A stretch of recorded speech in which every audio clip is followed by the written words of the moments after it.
After doing the repair on the new piston, you don't have to replace all the cables. You just buy these couplers. I'll put the link in the description.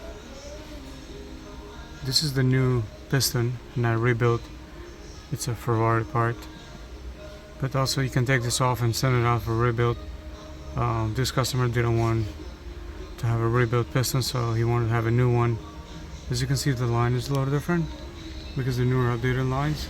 But to replace this piston up here, you have to remove the entire roof pretty much, because it runs through that side panel over there. And the repair kit with the couplers, it does a fantastic job and it works super well.